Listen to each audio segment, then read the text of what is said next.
All right, so welcome to another Business Spotlight. My name is Megan with Action Coach, and today I have the pleasure of speaking with Jonathan, and he is with JD Stairs.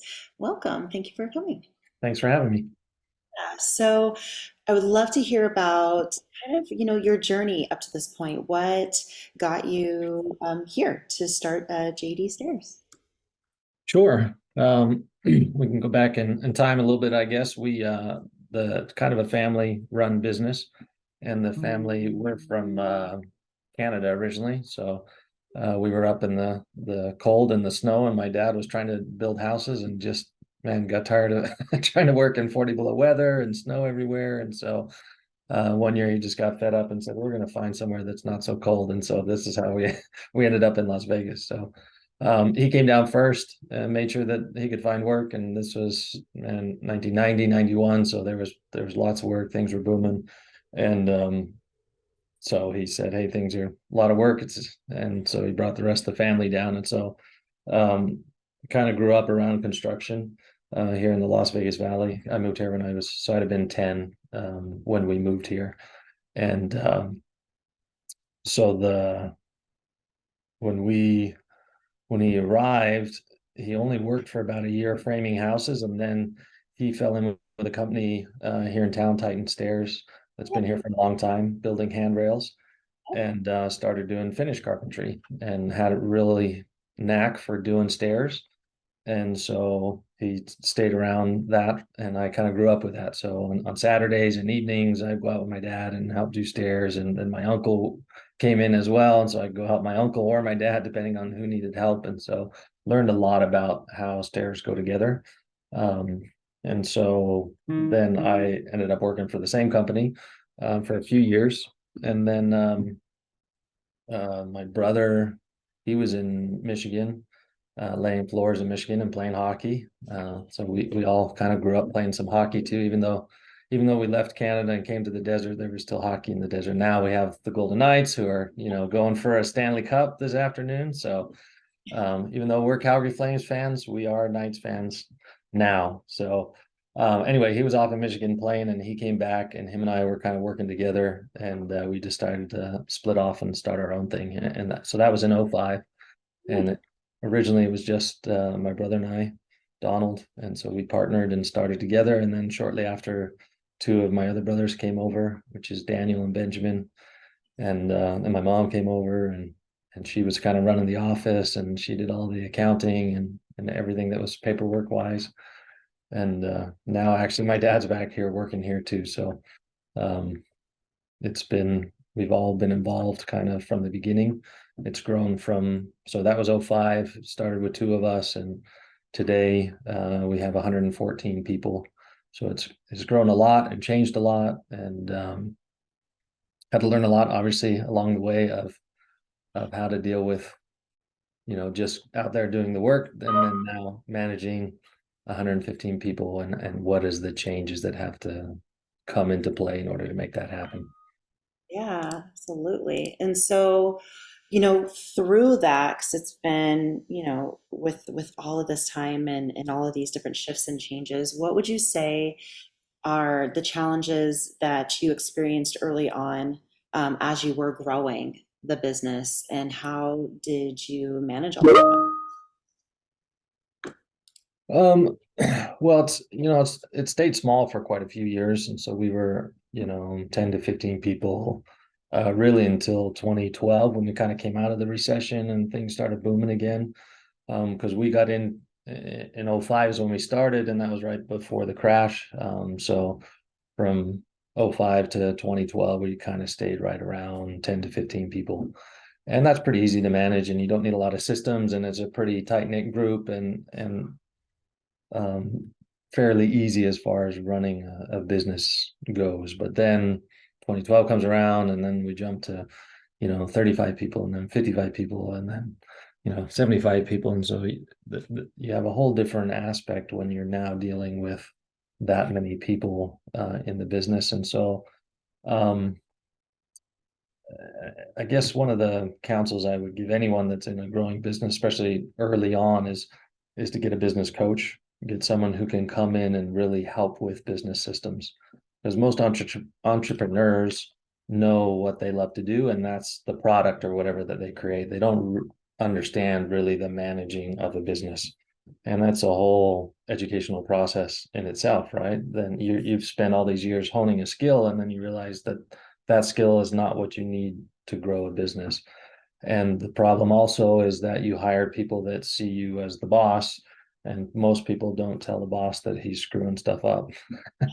So you need someone to come in and say, hey, you're screwing stuff up. And so a lot of changes happened for us when we started to grow, and then I bumped in with a coach who was able to come in and say, hey, you're screwing a bunch of stuff up, right? And no one was telling me that. And so until I was able to hear that and understand that and start listening, Yeah. that's when the business started taking shape.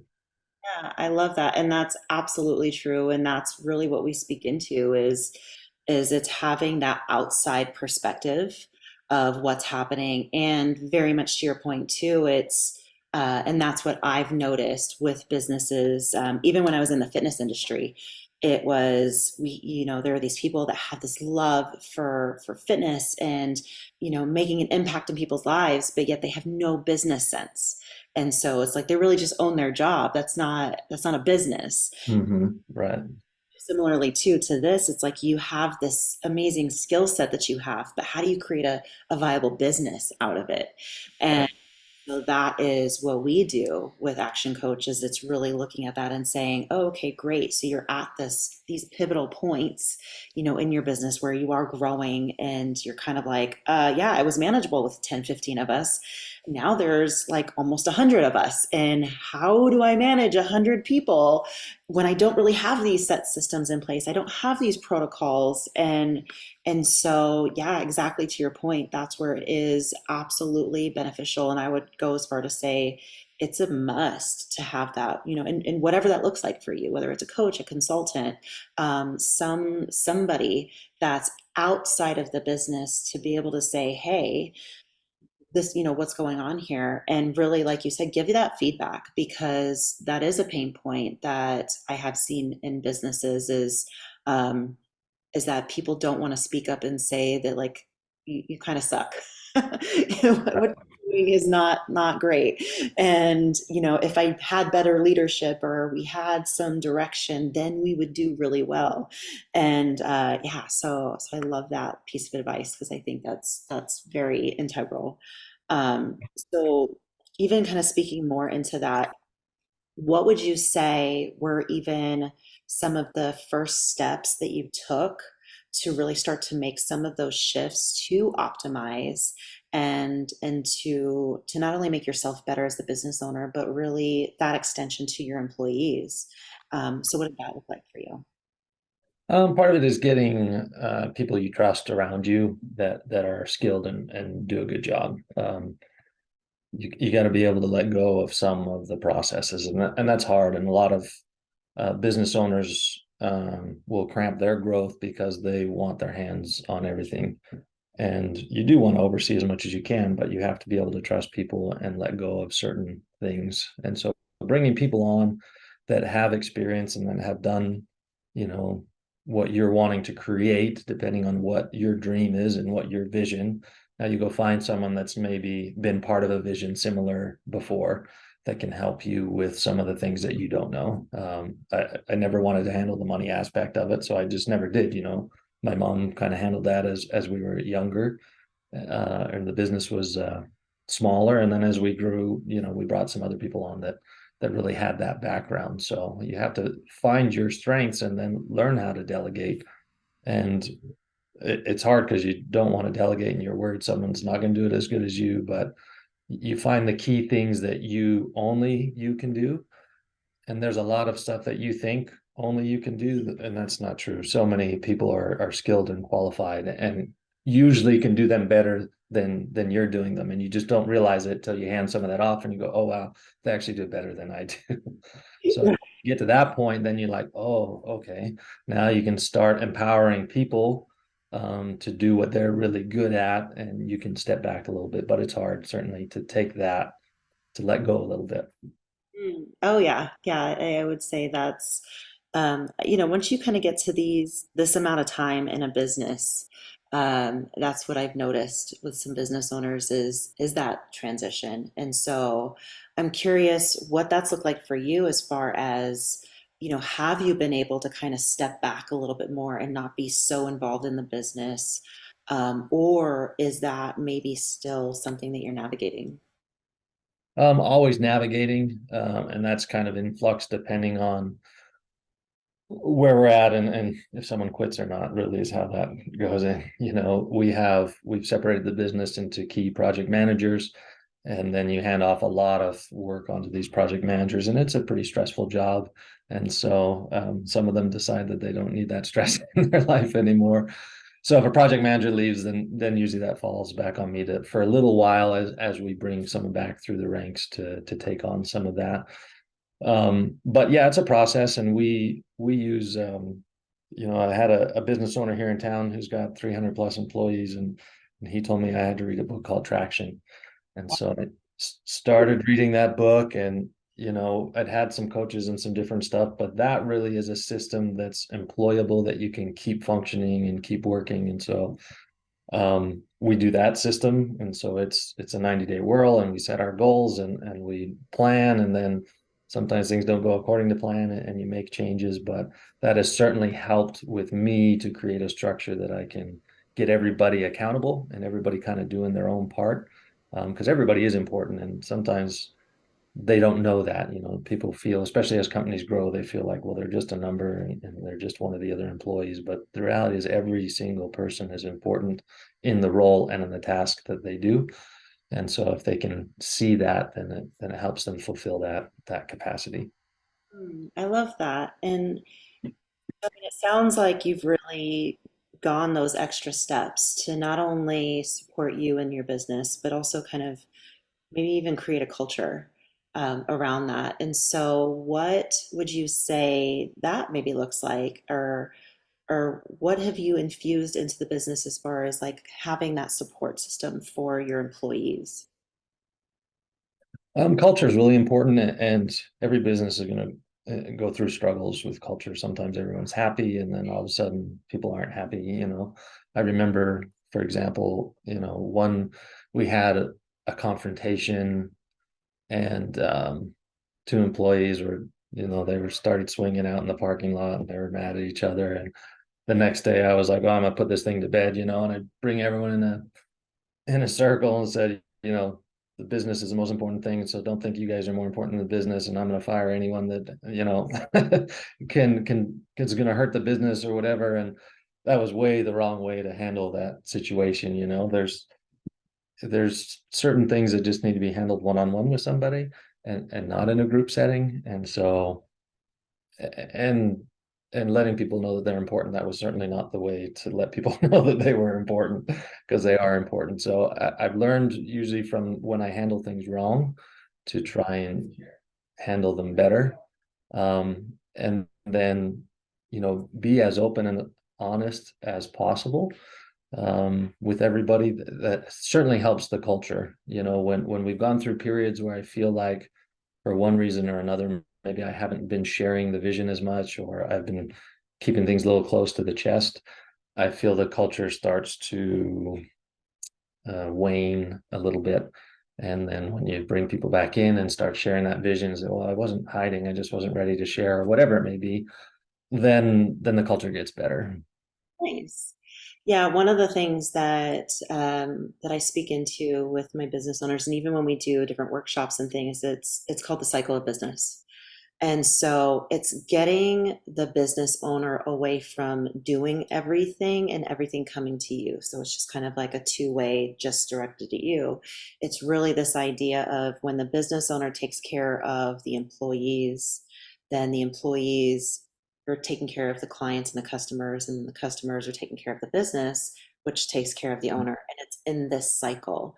And, at the beginning, that goes reverse. And so as a smaller business, the business owner is taking care of the business, which takes care of the clients, which takes care of the employees and so forth. But it's starting to get it into that opposite direction. And really that's where we found that that's what creates a more consistent culture. It's because, in my personal opinion, it's when people feel valued and appreciated. It's they just automatically want to do more. And so I do feel it also goes back to when they're all bought in and understand what the vision and the mission is of the company, because it's easy to just come in and, collect a paycheck. But are they also there because of like what else is driving them? What else is motivating them? And so what would you say like is your company's, mission and vision when it comes to like really what you guys stand for? Well, we want to obviously create innovative solutions and quality craftsmanship for the people that we work for. We want knowledgeable service for all of our clients. We work in very high-end residential homes. So these are elite members of Las Vegas that have moved here or native to here, that are building homes that are, it used to be 5,000 square feet. Now we're talking 15, 20, 30. So we're got one right now that's 50,000 square feet. So they're creating a lasting product that they're going to live in. They're going to be there every day. They're going to, interact with all the components of this home. And so to create that is it takes a lot of work and a lot of coordination between multiple trades. And so letting our people know that that's kind of what they're part of is that, hey, we're not working in a 1,500 square foot home that's a cracker box house that there's 5 million of them. We're working in one of a kind houses, and we have to think about our work that way, that, hey, this is not, we can't just leave something that's 90%. It has to be 100%. It's got to be right, and it's got to be lasting for the client. And so part of that is sharing those things. So, when you're kind of, if you're running the business, owner, CEO, whatever, kind of managing a lot of stuff, you see a lot more than the individual sees. And you think that everybody sees what you see, and the reality is they only see their part of the puzzle. And so in our meetings, we certainly try to highlight some of our projects, because we realize that just because we know what's going on and it's this turned out beautiful and it's awesome and the client loves it, doesn't mean that the rest of the company knows that. So we've been trying really hard to share those wins with everybody in the company so they can see, oh wow, look at that awesome stairway or that awesome door. We do lots of different things, but they can share in those, the value of creating something awesome, and see that together as a group. Yeah, and I like that because to that point, it's not one person doing all of this. It's many people involved in these projects. And so like you said, it's they may be involved in, maybe something in the very front end, and maybe it's more a logistical thing, or more of like a back end. And so they're not in, out there in the field doing the actual work. And so they don't get to see the fruits of the labor. And so I love that you do kind of bring that into everybody to be like, hey, look at collectively what we all did. 'Cause it does. It's like kind of that whole like it takes a village kind of thing. Right, right. Actually, the last time we did it, my project manager who was presenting it, he had a list of the names of everybody who helped out with this. And so I saw the list of the names and I said, don't forget, you know, Ashley, she collects all the money. I said, you guys don't see that and you guys don't realize that, but if she doesn't collect the money, then nobody gets a paycheck. So you better put her name on there and let people know that, and she does a lot of the billing and the contracts and stuff like that. And so when you look at, like you said, maybe that person doesn't per se fit into the box of, hey, I created this, but they're part of making it function. So we added her name to there, made sure she was recognized. Love that. But it's even just those little things that, maybe from your standpoint may not seem so big, but it is somebody that's sitting there and they're in the day to day and they're doing these things, and maybe don't feel like they get that recognition. And so I mean, I would just assume that, if I were that person, that would make me feel really good of like, oh wow, yeah, I actually did that. That's pretty. I was part of it. I got you guys all paid. I mean, like, I'm not installing it or anything, but I got you paid. Right. I love that. Well, thank you so, so much for sharing just even a little bit about your business and the work that you guys do. And I would love, just before we wrap up, kind of just what are some of the things, like what would you say is like one of the projects that you are able to share on that was like maybe one of your favorites, or maybe it was super challenging or unique? Like, what would that be? Um, well, I can tell you that we've done a lot of really cool ones. Sometimes they're confidential and we're not allowed to say who they were or any of that stuff. But the one that we worked on that kind of catapulted the company to a different level was in maybe 2012, 2011. And it was called the Trisarca Residence. And if you look up Trisarca Residence, Las Vegas, you're going to find pictures all over the internet of it. Very famous home as far as architecture is concerned. Eric Strain with Assemblage Studios designed it all.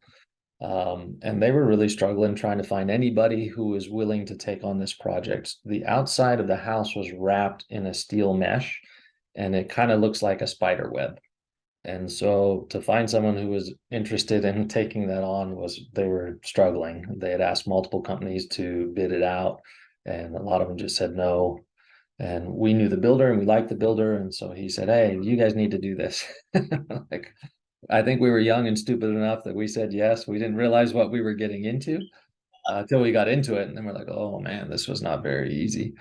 But it made us stretch and grow. And because it was a very visible home, it was different, certainly for that time. Um, and he knew a lot of people in town. In fact, I mentioned that there was a guy that had 350 employees that told me to read the traction book. That is the guy. So he owns a company in town, has 350 employees, and I got to know him very well through the process. And he was maybe my first sort of mentor, I guess we could say. He told me some of the things that we needed to do better. He also told me things we were doing good. Said, "Hey, I believe in you. I think you guys will do really good." And that was back with 25 people, and now we're 115. So having someone believe in you is huge. I mean, it made a huge difference. So that was a great project for us, not only in the ability for the company to grow and do things that people had never seen JD Stairs do. Now they kind of expect that from us, but they certainly didn't in that time. So it was great for the company to grow. Also, great experience for me to have kind of my first mentor that believed in me and said, "Hey, I know you guys can grow and do good things." I love that. And I definitely will echo that and agree that it is having somebody kind of believe and see something in you that you don't yet see in yourself. And I've had that experience with coaches myself of it's like, do you know how amazing you are? Do you know how talented you are? Like, look at all the things you've already done. Okay, maybe this is a larger scale version of it. Maybe there are some things that you got to figure out, but I believe that you can do it. And sometimes that's all a person needs is Right. an extension of belief. And I think that goes a long way for sure. Just within your own company and just out there in the world. Period. Yeah, for sure. Well, thank you again so much for, for taking this time and just sharing some of your wisdom and also just kind of fun little stories. And again, I love doing these interviews because you never know who's going to come across it, who's going to see it, and who's going to pull something out of it that they needed to hear that they can benefit from. So thank you so Yeah. much. Hopefully they do. Sure. Well, I'll wrap another business spotlight.